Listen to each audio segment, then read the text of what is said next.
Perché la domenica mi lasci sempre sola a vedere la partita di pallone? Perché il Napoli lo amo più di te.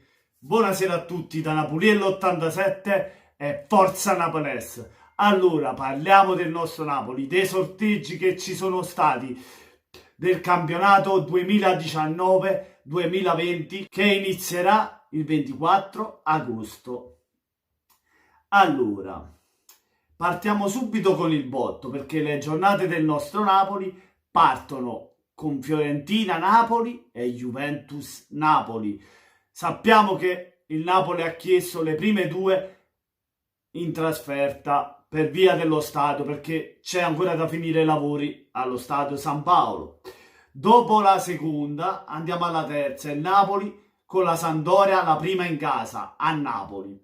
Poi si va Lecce-Napoli la quarta, Napoli-Cagliari la quinta, la sesta troviamo a Rocazzani su Napoli, nemmeno hanno si sono scordato un Napoli, cioè quasi si sono dimenticato la squadra nostra, proprio non c'è sta.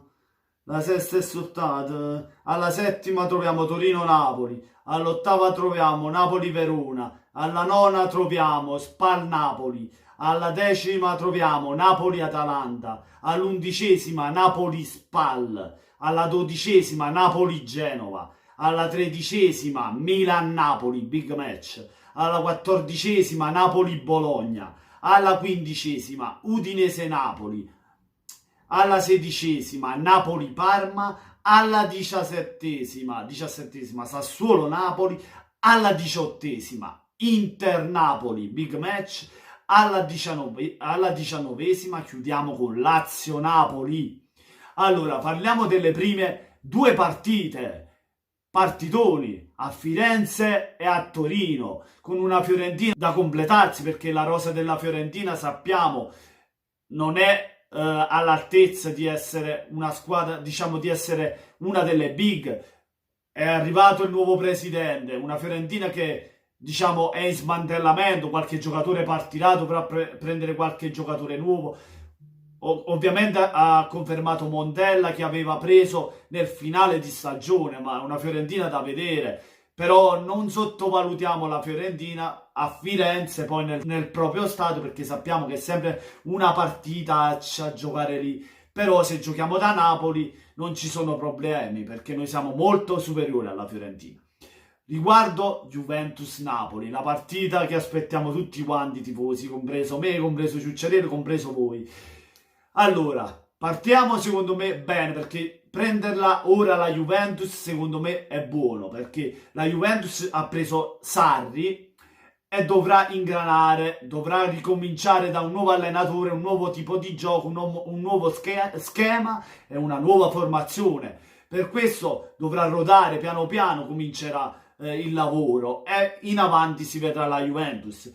È meglio prenderla ora, mentre noi abbiamo già un assetto, abbiamo l'allenatore che avevamo l'anno scorso, Ancelotti, e secondo me è meglio prenderla in questo momento che in avanti.